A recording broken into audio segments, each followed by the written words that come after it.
Let's go. Streaming data free on the MTN network in South Africa. This is Omni Sports. T's and C's apply.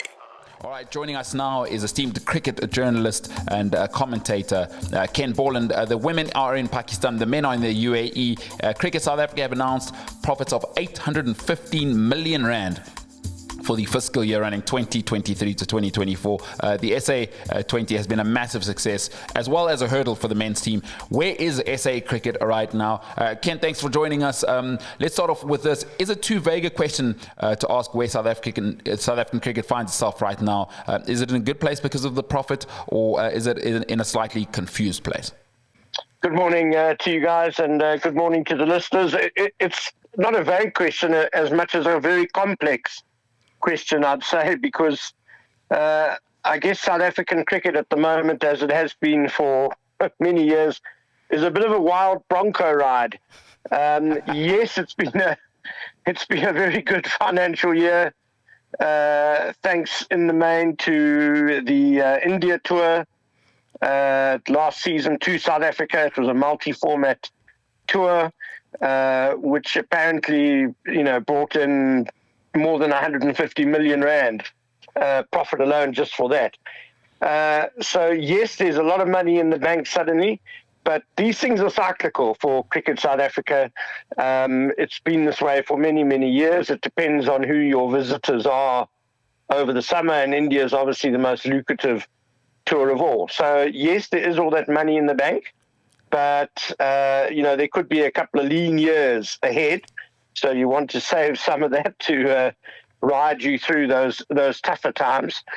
But yes, look, the overall picture is a lot brighter, I'd say, for Cricket South Africa. The SA20, 54 million rand came from that. So that's very good news for South Africa. And it's kind of changed the mood around, I think, especially for the fans. It's got people back watching South African cricket again. It's really been a very positive innovation. Hosting the Junior World Cup last season also brought in about 54 million rand. But, there are still issues, obviously, systemically in our game. Things that are in Cricket South Africa's control, like how much cricket our domestic players play. They need to come up with more cricket for our top players with a constrained budget, and hopefully some or a lot of that 815 million rand will go towards that. There are also things out of their control, which is the sort of geopolitics of international cricket at the moment, which unfortunately sees South Africa hardly playing any test cricket, and we also play fewer T20s and ODIs than most other teams. Yeah, I mean, Russell Domingo had a big talk about that, Ken, talking about the fact that he's angry that they're not playing enough cricket. But the women are playing enough cricket, and last night their first match in the 3-match series against Pakistan, won by 10 runs. What did you make of the game and the performance, considering South Africa have not played since July? Yeah, I think it's a very heartening start to their trip to the subcontinent. Of course, this runs straight into the T20 World Cup, so it's almost one tour. It seemed like a really tricky pitch. It's not often that Tasman Brits bats through a T20 innings and only scores 56 not out. And that was off 63 balls, so she had a strike rate of less than 100, which is very unusual in T20 cricket. Look, I think the heroines really were the bowlers. A magnificent bowling effort. Marizan Cut took wickets in her first 2 overs to immediately set the tone. It's so great to have her back bowling again. And then Tumiseka Kune also bowled extremely well, picked up a couple of wickets. So really the effort in the field was fantastic, and they should have won by more than the 10 runs they did win by, because they had Pakistan 47 for 5 in the 13th over, chasing 133, and they allowed them to get to 122. Ken, there's just over 2 weeks left to that World Cup, as you're speaking about that performance in the UAE. And South Africa were last year's losing finalists. Is it too early to maybe think they could go one better and actually win it all and become the first South African team to win a World Cup? No, I think they definitely will back themselves to put themselves in a similar situation. It's a much stronger squad now than it has been for the last few months. What with Marizanne Cup bowling again, she was injured. I mentioned that. Chloe Tryon is back. Seshnie Lus seems to have found some form. So there's potential there. The key thing is going to be their first game of that World Cup against the West Indies in Dubai, because it's 2 groups of 5 teams, and then you go straight into semi-final. So you've got to finish in the top 2 in your group, and South Africa are with England in Group B, who are obviously going to be the favourites to top that group. The West Indies are in there as well, and we've had a very hotly contested history with the West Indies in women's cricket. So that's going to be the crunch game for South Africa to beat the West Indies. Then the other games are against Bangladesh, who are no walkovers. They've improved a lot, and Scotland. So it's the West Indies game, I would say, that's their first game on Friday, 4th of October. That's going to be the really important one for the Proteas to win. Yeah, so with the retirement of Shabin Ismail, does that put a bigger weight on the shoulders of de Klerk and Chloe Tryon? It has, Kevin. Yeah, it's a massive blow. I mean, Shabin Ismail, absolute world-class fast bowler. She's still playing in the leagues, so she is still around. That's why it's actually been so crucial for Marizanne Cup to start bowling again, because she's also a world-class new ball bowler. But it has definitely meant that Chloe Tryon, and she bowled 3 overs last night, bowled very well. That's great to see. De Klerk didn't play last night, but she's obviously in the mix as an all-rounder. And, those all-rounders, you don't want to rely on them for a full 4 overs. You want, them to fill in with 2 or 3 here and there where needed. So it's important that Marizanne Cup stays fit to bowl and that she bowls well. Monga Kako, the veteran, is still consistent as ever, churning out performances. And I was very happy to see how well Tumise Kakune did last night. And even Seshnie Lus bowled a couple of decent overs of leg spin. And then speaking of leg spin, Seshnie Naidu, the 18-year-old, that's been all the talk, of course. I think a leg spinner gets any sort of cricket fan excited, because we very rarely get one who can actually deliver over a long period of time. And we know once a leg spinner is good, it's exciting for everyone. Seshnie Naidu, as good as the reports have been, or what should we be thinking there? She's very young. She's still in school. Made her debut last night and, did really well. Got a wicket, conceded just 25 runs in their 3 overs. And, there are not that many leg spinners in women's cricket. There are a lot of off spinners and orthodox left armers.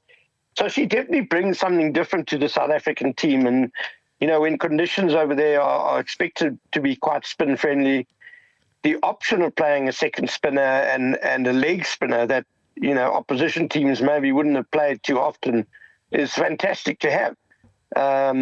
Look, she bowls with remarkable control for someone so young, and she's made a good start to her international career. So, I think there are very high hopes about her, and I'm sure she will. Well, let's hope she gets a game or 2 and does very well. But it's an important option to have in the team. Yeah, if she can take another blinder for a catch like she did last night, that was absolutely crackerjack.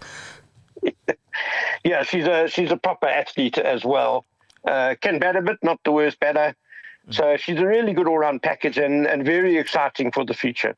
Very exciting indeed. I do love a good leggy. Shane Warne, personally, I believe the greatest bowler of all time. So when a leg spinner gets it right, it's good for everyone. It's good television. And it's an art form, right, Ken? I think a lot of people, if you aren't a hardcore cricket fan, you might just think, hey, it's all happening. But to become a really good leg spinner is an art form. So I hope Seshnie can do it, because that'll be something for all of us to watch. Let's move over to the men's game. The men's team take on Afghanistan and then Ireland and the UAE from tomorrow. They should thump them both. Although we do remember what's happened there.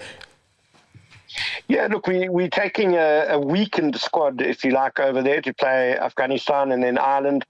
There's no David Miller, there's no Heinrich Klaassen, there's no Kagiso Rabada, no Anrik Nortje. So those sort of senior guys are resting. There's no Marco Jansen, he's still rehabbing. And it's not a bad thing, to expose some of the fringe players to the subcontinent. Yes, we should still beat both Afghanistan and Ireland. There's still Aiden Markram there. Themba Bavuma's there. I'm happy that this is going to give an opportunity to Tristan Stubbs to get a proper run in the ODI side, because up to now, he's kind of been competing with, you go Bavuma, Reza Hendricks, Aiden Markram, Klaasen Miller. Where does he fit in the first 11? And there are a lot of people who are saying Tony De Zorzi is also in the picture there as well. There are a lot of people saying that we've got to try and fit Tristan Stubbs into our regular first 11 batting lineup somehow. So it's going to be an important tour for him in that respect, just to find where he can settle into a place in the batting order. The bowling, there's still Lungi Ngidi will bring a lot of experience. There's the pace of Anandre Berger, Otniel Bartman, who's been a real revelation in white ball cricket. He's there. Lazard Williams, Bjorn Fortuin has been very solid. And another leggy, very exciting young leggies in the squad as well in Ngaba Peter. So, their leg spin to be excited about in both teams. Yeah, I mean, we talk about big squads. I mean, look what the Springboks are doing in Rassie, and you need a big squad. We've got a huge summer of cricket coming up in South Africa. 4 T20s against India. Pakistan, we're playing 3 T20s, 2 ODIs, 2 tests. And the SA20 starts on Thursday in February. I mean, what are you looking forward to most, Kenny? Definitely the test against Pakistan. Pakistan are a team that really does blow kind of hot and cold. They haven't had a great run of it lately. But they've got exciting cricketers, and they've become a really pace-strong team. That they're actually preparing pitches now in Pakistan to suit fast bowlers, because that's where they feel their strength lies. So, if they come with their first-choice bowling attack, there's still a few question marks, I guess, over our batting, because we just don't play enough red ball, long-format cricket. I think it could be a really exciting series, that. So, test matches, obviously, in December, Boxing Day, New Year's, it's an institution for any South African cricket fan. So I think that's something definitely to look forward to. And hopefully the weather plays along and we get 10 fantastic days of test cricket and good pitches. We don't need any 3-day test matches, please. Like against India, it was anti-climax. I happened to be at the one in Centurion. Bloody hell, it's a long way. It's a long way out there to go for a 2-day test. Mr. Ken Borland, cricket commentator and cricket writer. Ken, thanks so much for your time. Where can people find you on social media, and where can they read your musings on the fine game? So I'm on Twitter, or X as it's called now. Ken Borland is just my handle there. And my website is kenborland.com. So, those are probably the 2 best places to find me. Cricket writer, cricket commentator, and as we hear, somebody who appreciates the art of leg spin like I do, Mr. Ken Borland. Ken, appreciate your time this morning. Thanks very much, guys. Love to hear it. Big summer of cricket coming up. If you aren't a cricket fan, I don't know what you do in summer, because a mixture of cricket in the Premier League, I mean, what are we talking about? That is just a dream. A day at the Wanderers is just the greatest thing on the wooden stands. Are you kidding? You got to be there for the first ball, and the last ball doesn't really matter, but the first ball of the day, it's just that build up. You can feel the momentum growing, the crowd going, whoa, and the Wanderers, the bull ring, man. Unlike me, being a working class hero, Kevin is an esteemed journalist, so he sits up in the nice seats where they get prawns and whatever the yuppies are eating up there. But there's nothing like being at the Wanderers on the wooden stands when the lads and lasses are having a laugh, giving banter to whoever's a third man or square leg over there. Nothing like it. So that's great for South African cricket. Ken Borland there mentioning all that is going on in South African cricket. All right, on the other side, let's talk about getting inspired by Themba Bavuma. Listen live and on demand. Welcome to Omni-Sport.